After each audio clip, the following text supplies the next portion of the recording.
Once again, I am late with my reading wrap up because I am reviewing a manga, but it has an anime coming up, and I just had to talk about it because it was so much fun.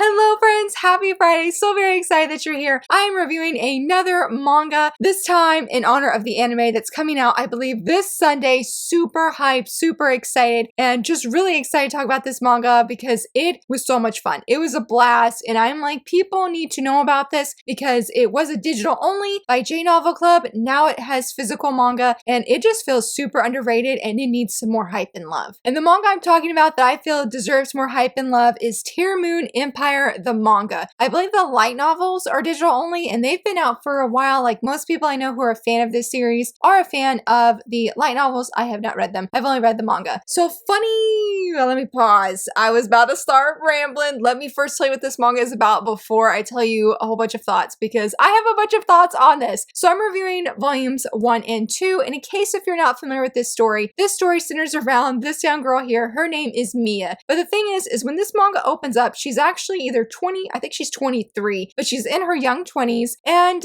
yeah, her life was snuffed out by way of a guillotine. Yeah, that's how it opens up. Thankfully, it's not gory or graphic or anything like that, but there was a revolution that happened. Yeah, they just snuffed her out. So what happens is that happens, and then suddenly she's waking up in her 12-year-old body. She thinks all of the horrible things that happened to her, the way that she, wasn't alive anymore, she thinks, well, maybe that's just a dream. But the thing is she has her diary with bloodstains on her diary. And so she starts reading it and realizing this was hers. This was her past, future self, or past self, I guess you would say, diary before she had died. And so now what she's trying to do is make sure that that doesn't happen again. She is, going to people that maybe she didn't like, but she knew that they had the capability to help her make different decisions, help her empire, because she is the princess of the Tearmoon Empire. Not only that, she's also just being kinder to people and just being ultimately a different person. So it would seem, because if you see into her mind, no, she's doing it all for selfish reasons so that she doesn't happen to have the same outcome happen again. She wants to avoid anything with the guillotine in the future, like a lot. She wants to avoid that. And so begins this story of her making different decisions, having the second chance at life to change the course of what originally happened to her 10 years prior. So here's the thing that I was originally going to say, but I was like, pause, because I knew once I started talking about how I felt about this series, that there would be no going back and telling what the series is about. But the thing is I read this almost roughly a year ago when it first came out digitally. And I don't know what it was. I could not get into this manga. I didn't think Mia was necessarily a bad heroine to follow. She is very funny, and there are some hilarious expressions. I will show more of those here soon. But I think what turned me away at that time, because I was reading my previous review and I didn't even grab it. Oh yes, I did. Here I go. But I had discovered I Swear I Won't Bother You Again, and I had loved this manga. I read it and reviewed it on this channel at some point, but this is the first like shoujo time travel isekai feel that I've read, and I think low-key, at least especially based on the review I wrote a year ago, I kept comparing these two. Violetta is not a selfish heroine. Mia is a very selfish heroine. Like, all of her motivations stem from keeping herself safe, her future self safe. To other people, they'll be like, oh, she is the goddess of wisdom. She's so wise. She's so kind and caring. No, that girl's just trying to make sure that nothing happens to her, which creates a lot of humor. And I definitely love that and appreciate that more this second time. But the first time when I read it, I was just like, you're not living up to my expectations that I guess that I had at that time. But when I started it the second time, I really enjoyed this volume. I definitely boosted. I had originally gave 3 stars, and I boosted it up to 4 stars because I was able to appreciate the humor. Not only that, but the narrator is pretty funny. I wish I had some really clear examples of how the narrator talks, because a great point is, I think maybe this is a good one. Mia decides that the first thing that they need to do is they need to change the financial issues that are happening on in the Tearmoon Empire. And she knows exactly who to go to. She calls him Four Eyes, anything with four eyes, when she's reading her diary. She didn't even say his name, but his real name is Ludwig. I think I'm saying his name right. And it's this guy here. He is like, he's not a financial advisor. I feel like he's going to become that at some point in the series though, but he is trying to fix everything. And so they go to him, Mia and her, was it lady in waiting? They go to him, and Anne, who is one of my favorite characters in this series, her right here, she's so sweet, but she has the wrong idea about these two, because she'll be like, Mia just wants to get closer to him for romantic purposes, and it is not the case. And so she actually comes across her when he is pledging his life to Mia, that he's going to do everything he can to help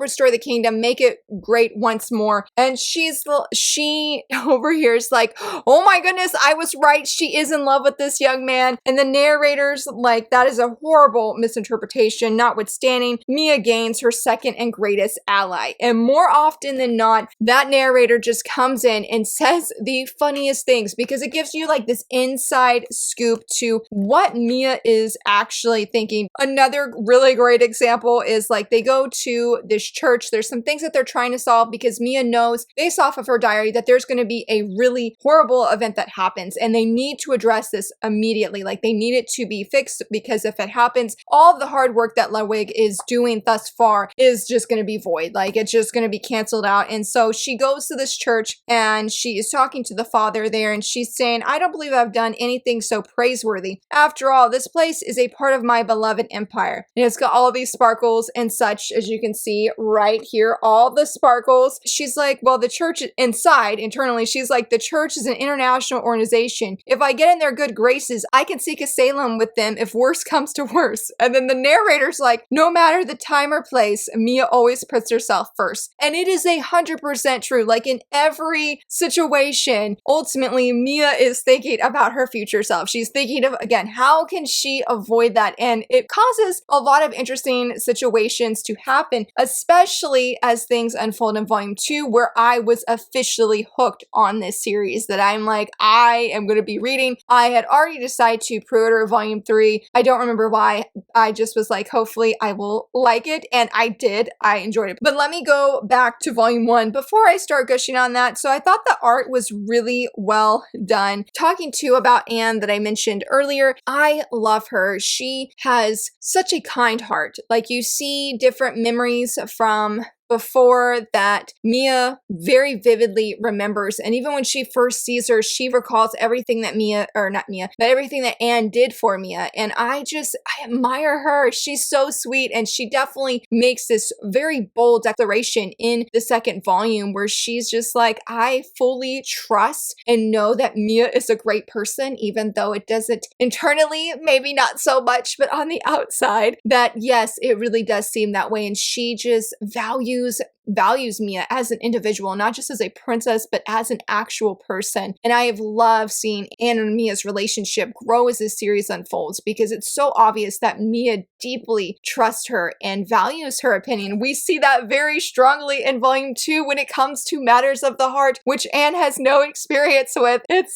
pretty interesting, because the only thing that she really goes off of is romantic novels. And I love seeing that unfold. Honestly, that even with that said, that Anne makes a really great point, because Mia was like, you know, what's the best way to make an impression on the man of your dreams? And Anne's like, that is the completely wrong way to approach this. And Mia's like, really? Like, why is that? But what I loved, and I'm just going to share this, I don't feel like this is a spoiler, but Anne tells her, I'm sure some high and mighty noblewoman told you that's how you court a man, but nobody will give you the time of day if all you do is look down on them. She's like, you are the princess, of course, and some people may still be open to a relationship with you, but those sorts of people are only after your power and influence. They couldn't care less about you as a person. And most of all, those people don't deserve you anyway. You should be with someone who makes you happy my lady. And then she's like, with that out the way, let's talk strategy. And it's really interesting actually reading that and seeing things that unfold in this volume, because there's a character, I am on that ship better sail. I actually went and looked up spoilers because I had no kind of control. I'm like, I'm not about to get involved in some love triangle. And then the guy I'm rooting for does not win. Like, nope. So I'm not actually going to talk about any of the guys in this manga. The only one I will talk about here is Sion. He is a interesting character, especially when you see who he is at the very beginning. I really felt Mia's influence a lot because of Mia. I'm like, I don't like him, but he's not a bad guy. He's a great guy. But I'm just like, Mia has influenced me. I do not like him. I do not want to see him. Obviously, he's going to be on page because when you see how things unfold in the beginning, like, yeah, he's going to be there. And of course, you know how it goes in these time travel isekai stories, especially the villainous ones. The girl will make plans, make a strategy, and it never, ever, ever goes according to that plan, according to that strategy, because she's like, I'm going to avoid him at all costs. Does not work. Does not work. But I really love seeing more of that actually in this second volume because, well, the first volume you see a lot of motivation for Mia's own interest. I feel like, yes, you see that in this volume, but you really see that Mia does genuinely care for other people. Yes, there are times where we're reminded why she's doing what she's doing, but I feel like it goes deeper than that. And I think that's why I got more invested and I felt like I could genuinely follow Mia as a heroine. And let me just pause and say that one thing I was thinking about when it comes to, I mean, I know this is not a villainous genre and it's more time travel than isekai, but Mia does have the villainous vibes a little bit, at least in the very beginning. It did give me that kind of feel. And I was like, okay, Laura, you talk about how you didn't like how most of her decisions are motivated by selfishness. And I'm like, what makes that any different to a villainous manga, villainous isekai, where, hello, the main girl is making her decisions off of keeping herself alive? Talk about an awkward silence because I'm like, I don't have a comeback for that. So maybe it was just Mia herself that I just couldn't seem to get invested enough as a heroine to follow until the second volume, and I could genuinely see how much she cares for Anne and just other people, especially a certain character that we meet. I really loved her interactions with that person. Very excited to see more of them. Like, please, yes, and thankfully, this is like the one time I've ever come across an actual narrator that gives you like foreshadowing events or foreshadowing words that come up, especially like when it came to the end of this volume where they're like, Mia's acting this way, but she might actually change when it comes to these interactions with this person. At first I was like, hello narrator, that's a spoiler, but it feels more like a foreshadowing that I super appreciated. And I feel like the narrator is very witty and at times sometimes snarky when it comes to Mia because it's definitely not Mia's internal dialogue. So it was interesting having a narrator to give sort of those like little tidbits to the reader. I feel like I just like gushed a whole bunch scattered everywhere about the characters, and I do apologize. That just shows how excited I guess I am because I finished volume 2 before this video and I just couldn't stop thinking about it, couldn't stop thinking about the characters. Besides the narrator that I thought was really interesting,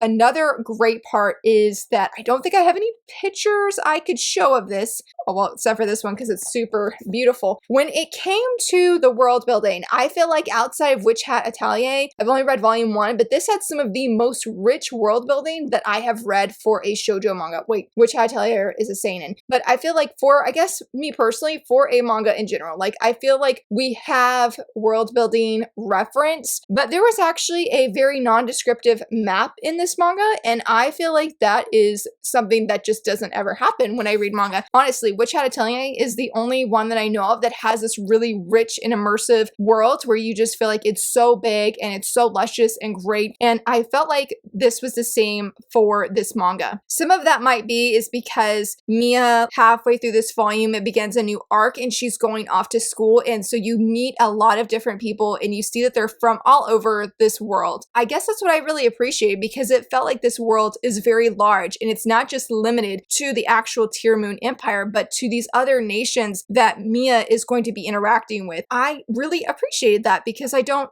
see that, and I feel like it's so rare to find a map in manga that you can even remotely reference. Again, it was like, I don't even remember if it was volume 1 or volume 2. It was very, very simple and not detailed like the one in Witch Hat Atelier, but I still really appreciate that and very much love seeing that, and just love seeing that, I guess you would say. Another thing I really loved is I feel like I don't read a lot of manga with younger characters, and I actually feel like saying that maybe that's why I couldn't get super invested into Mia in the first volume, because I typically read manga that I feel like has older heroines or older heroes, or, you know, just in high school. So I feel like there's more relatability there. I'm like, I don't remember fully how I acted when I was like 12. So it was harder, I think, for me to feel that kind of relatability in that kind of regard, especially with Mia's actions and how, you know, I already talked about that. But I thought that the main characters, for being 12, were really nicely drawn. I felt that they were their age. Like, it didn't feel like, you know, sometimes, especially in anime, like you can see an anime and you're like, okay, that kid's 12, and like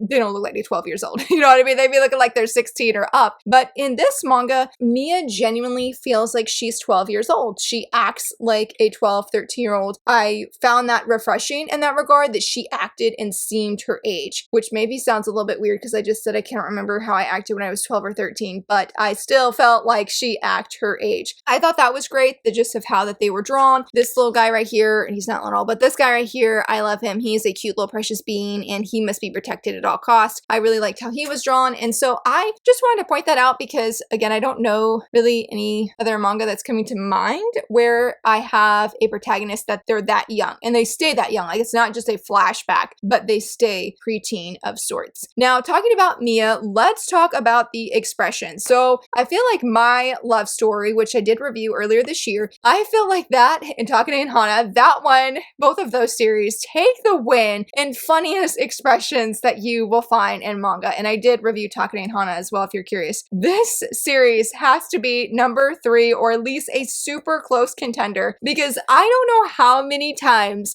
I laughed at her expressions. Team that up with the narrator giving feedback. It was absolute gold. I could not get enough of that. I just really appreciated how expressive she is, that we often very much know what she's thinking, especially when it's situations like this. And he's Loig saying, to think the royal family was home to one so brilliant as you, words fail me. And, you know, she's like, crash, because honestly, she's just saying everything that he told her and lectured her 10 years ago, but obviously he does not know that. And she is saying how she wrote all those words in her diary because she's like, how dare he lecture me? How dare he do these kind of things? And obviously it has come to deeply help her in, you know, her being young now and being able to make have a second chance. I mean, this one is from volume 2 and it says horror. And I actually wanted to use this for the manga readathon or manga freakathon that Marg and Bazaar are hosting right now. But look at this. This is Anne. And I love, no, not that one. Where is it? This one right here. I love her expression as well. There's another one I was trying to find where it's really big and she's like, doesn't know what to say. But there are so many, plenty of expressions that I really loved. And I will just say that this guy right here is a total jerk. Rip that man off the page. I'm like, I have no desire to see him again. Like, no. Just get out. So I felt like I was everywhere and I do deeply apologize about that, but I hope I was able to convey how much I really enjoyed this story. Just a really great fun series where the heroine definitely showing a lot of character growth and very much here for it. And the romance looks like it's about to be showing up in the 3rd volume. Very excited for the anime. Very much looking forward to it. Let me know, friends, have you read this series? Does it seem interesting to you? Are you going to watch the anime? If you haven't read this series, do you know any manga that have maps in them? I would love to know because maps are awesome and I wish we just really see them more in manga. Like, I miss that from like fantasy novels and such. If you enjoyed this video, please give it a thumbs up and subscribe, and thank you so much for watching. Bye!